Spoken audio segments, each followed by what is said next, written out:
안녕하십니까, 민고고입니다.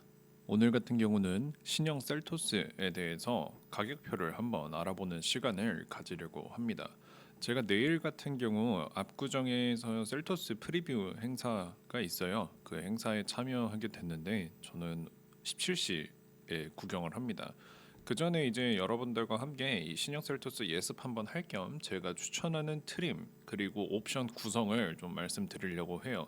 올뉴 셀토스 같은 경우 EV5가 페이스리프트하면 나올 것 같은 느낌으로 나왔고 차가 좀 커진 느낌이 있는데 결론만 말씀드리면 이 차는 XC40, 이 볼보 XC40 같은 경우랑 크게 차이가 나지 않는 차량입니다. 오히려 X1보다도 좀 작아요. 그래서 차 자체는 그렇게 크지가 않다는 거 미리 말씀드리고 싶고, 그 다음에 이제 이 가격표는 이따가 한번 저희 같이 볼게요. X라인 같은 경우는 4천만 원이 넘어갑니다. 근데 뭐 멋있기는 해요. 뭐 인정합니다. 근데 이제 실내 같은 경우는 제가 봤을 때는 전반적인 느낌은 EV3랑 EV4랑 타스만이랑 상당히 유사해요. 이 전자 파킹 브레이크 들어가 있는 부분부터 시작을 해서 이 손잡이도 마찬가지고 열선 시트, 통풍 시트 조작하는 것도 타스만이랑 EV3, EV4랑 큰 차이가 없고, 이 플라스틱의 소재감 같은 경우도 EV5랑 또 크게 차이가 없습니다. 여러분들이 기존에 알고 계셨던 EV5랑 큰 차이는 없어요. 이 클러스터 에어컨 조작하는 부분, 디지털 디스플레이 이 부분 다 여러분들이 알고 계셨던 그다지 뭐 놀랄만한 상품성까지는 아니라는 거. 주차 보조를 이 셀토스에도 넣어주는 거는 뭐 좋기는 한데 사실 셀토스 차급에 이게 필요할까 싶기는 해요. 그래서 저는 이런 부분을 빼고 있다가 옵션 구성을 짜보려고 합니다. 하이브리드 같은 경우는 이번에 V12이 들어가요. 대신 이제 공회전 상태에서는 안 되고 이게 실내에 있는 거고 시동을 걸어놔야 됩니다. 그러니까 정확히는 이 하이브리드 배터리를 사용해서 V12를 씁니다. 페이스리프트가 되기 전에도 가성비가 되게 좋은 차량이었습니다. 1.6 터보 가솔린 엔진이 장착되어 있고 8단 변속기가 들어갑니다. 다운시프트가 좀 느리긴 한데 그래도 이 8단 자동 변속기를 차별 없이 넣어줬다는 것은 상당히 좋은 점이라고 생각을 해요. 자, 스마트 크루즈 컨트롤이 기본으로 들어갑니다. 이 차로 유지 보조도 들어가고 정차 재출발도 지원해요. 그 다음에 외장 같은 경우는 뭐 LED도 이제는 다 LED를 쓰죠. 이제 LED가 뭐 더 프로젝션으로 들어가느니 뭐 반사식 판이니 뭐 이런 차이가 있긴 한데, 우선 12.3인치 내비게이션을 넣지 않는 경우에는 그냥 디스플레이 오디오가 들어갑니다. 근데 이 내비게이션에 넣어주시는 게 좋을 수도 있는 게 이게 내비게이션 기반 스마트 크루즈 컨트롤이 들어가는 것도 좀 차이가 많이 나요. 매뉴얼 에어컨이어도 크게 상관은 없는 게 애프터블로우가 그래도 들어가 있어요. 그래서 이 깡통에 예를 들어서 나는 직물 시트가 싫다 하시는 분들 같은 경우는 컨비니언스만 넣으셔도 저는 좋을 것 같아요. 트렌디 컨비니언스 내비게이션 하면 이게 173만 원이거든요. 근데 이 트림 간의 차이가 거의 370만 원, 363만 원 정도 난단 말이에요. 그래서 제가 봤을 때는 트렌디에다가 컨비니언스하고 12.3인치 내비게이션만 넣고 출고하시는 게 가성비 측면에서는 가장 좋을 것 같고, 혹시라도 어라운드 뷰가 필요하신 분들 같은 경우는 등급을 올리셔야 돼요. 이게 트렌디 등급에서는 모니터링하고 헤드업 디스플레이 선택이 안 됩니다. 그리고 이제 하이브리드인데 하이브리드 같은 경우도 옵션의 구성은 똑같은데 400만 원 정도 더 비싸요. 대신에 이제 옵션을 안 넣어도 이제 프로토 에어컨을 이제 넣어주고 뭐 전자식 변속 레버도 뭐 넣어주고 해가지고 만약에 내비게이션을 똑같이 넣는다고 하면 이 가격 차이가 좀 상쇄가 됩니다. 그러니까 트림 간의 가격 차이는 400만 원 정도 되는데 어느 정도 50만 원 차이가 이미 들어가 있는 상태인 거예요. 350만 원으로 하이브리드를 탈지 안 탈지 그게 이득일지 아닐지만 따져보시면 좋을 것 같아요. 근데 여러분 진짜 짜치는 부분이 뭔지 아세요? 트렌디는 실내 V2L 옵션을 선택할 수 없습니다.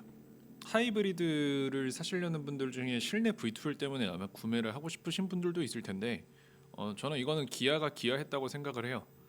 제가 생각했을 때 가성비 트림은 트렌디에다가 컨비니언스하고 12.3인치 내비게이션만 추가를 하는 건데 V2L도 추가하면 좋겠지만 이 어라운드 뷰하고 헤드업 디스플레이를 선택할 수 없게끔 다 옵션질, 트림질을 해놨어요. 그러면 또 얼마를 더 줘야 되냐?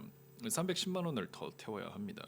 근데 이제 이 310만 원에 이제 뭐 마찬가지로 뭐 내비게이션도 들어 있고 뭐 인조가죽 시트도 들어 있고 옵션으로 상쇄되는 게 뭐 한 100만 원, 150만 원 정도 되니까 그래도 이제 160만 원에서 200만 원 정도의 이 나머지 옵션들의 가치가 있다고 판단을 하시면 좋을 것 같은데 저는 잘 모르겠어요. 예.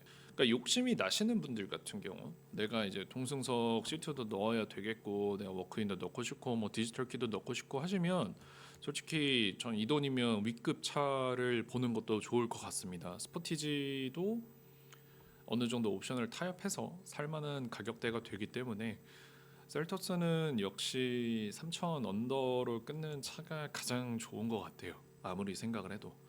그리고 하이브리드보다는 그냥 가솔린이 역시 제일 가성비이지 않을까 싶습니다. 근데 이제 이 변속기 노브가 이 셀토스 같은 경우도 타스만이랑 차이가 없어요. 이 전자식이 안 들어가면 이 말뚝이 들어가는데 어차피 내비게이션을 꼭 추가해서 출고하시는 게 낫다고 말씀드렸잖아요. 그러면 이 변속기 노브가 전자식 기어 셀렉터로 들어갑니다. 셀토스 직물 시트 같은 경우는 PB5 같은 직물은 아닌 걸로 확인이 됐습니다. 완전 찐 직물 콤비가 들어가기 때문에 여러분들 웬만해서는 인조 가죽으로 선택을 하시는 게 좋겠다라는 생각입니다. 그다음에 이 매뉴얼 에어컨 같은 경우도 이 내비게이션을 추가해도 매뉴얼 에어컨을 쓰실 일이 없습니다. 그래서 꼭 컨비니언스랑 클러스터까지 이 12.3인치 내비게이션까지만 추가를 해서 출고하시는 걸 추천드리고요. 컨비네이션 램프가 이 깜빡이 차이고 그 다음에 이제 이 앞부분에 LED 같은 경우도 프로젝션이냐 뭐 LED냐 이것도 디자인에서 큰 차이는 안 나요. 그리고 16인치 휠 같은 경우도 얘가 어차피 깡통이 아니고 이 사이즈 차이만 나는데 디자인의 차이가 저는 잘 모르겠어요. 그게 그건 것 같아요. 그래서 깡통에 내비게이션이랑 컨비니언스만 넣고 출고를 하시면 가장 좋을 것 같습니다. 1.6 가솔린으로 하고 이륜으로 하겠습니다. 트렌디로 하고 스노우 화이트 펄을 선택할게요. 그리고 이제 이 컨비니언스 아까 인조 가죽 시트가 들어갔다고 했고 무엇보다 통풍 시트도 넣어줍니다. 그래서 통풍 시트 추가하고 12.3인치 추가하고 근데 이제 이 클러스터만 12.3인치로 할 수도 있기는 한데 저는 이거 추가 안 해도 그냥 내비게이션을 선택하는 게 훨씬 나은 것 같습니다. 아예 넣지를 말든가 아니면 아예 내비게이션을 추가를 하든가. 클러스터를 선택 안 하면 여러분들이 모닝에서 볼 수 있었던 그 계기판이 들어갑니다. 그럼 이제 뭐 탁송 이런 거 빼고 차값만 놓고 보면 2,700만 원 언더로 되게 번듯한 신차를 뽑을 수 있어요. 하이브리드 같은 경우도 똑같이 가겠습니다. 똑같이 컨비니언스 12.3인치. 근데 하이브리드는 더 싸다고 말씀드렸죠. 기본으로 들어가는 게 있기 때문에. 그러면 이번에는 차값이 탁송을 빼고 놓고 보면 여기서 세제 혜택에서 뭐 140만 원이 빠집니다. 그러면 차값이 3,020 정도 돼요. 3,020에서 3,030 정도.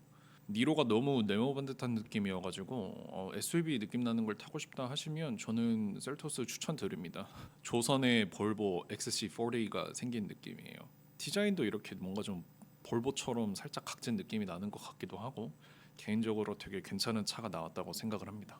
전기차 말고 내연기관 타실 분들은 아토3 말고 이렇게 1.6 하이브리드 옵션 타협해서 출고해도 되게 가성비 좋은 선택이 될 거라고 생각을 해요. 사실 이 사이즈는 저는 어라운드 뷰가 그렇게 잘 필요한지는 모르겠어요. 뭐 헤드업 디스플레이도 마찬가지고 뭐 있으면 좋은데 없어도 되게 잘 탈 수 있는 차라고 생각합니다. 그렇다고 V12를 쓰겠다고 등급을 하나 더 올리고 옵션을 또 60만 원을 추가하면 그럴 거면 그냥 전기차 사는 게 나아요. EV4, EV3 할인 많이 해주니까 그냥 그거 사시는 게 낫습니다. 셀토스는 셀토스답게. 제가 내일 압구정에서 이제 차 실물을 좀 보고 올 건데 솔직히 타스만이나 EV3나 EV4에서 봤었던 그 느낌이랑 크게 차이가 없을 것 같아서 큰 기대를 하고 있지는 않습니다. 아무튼 실제 사진을 담아서도 실제 영상을 담아서도 여러분들에게 소개를 해드리도록 하겠습니다. 도움이 되셨다면 구독과 좋아요 한 번씩만 부탁드리겠습니다. 감사합니다.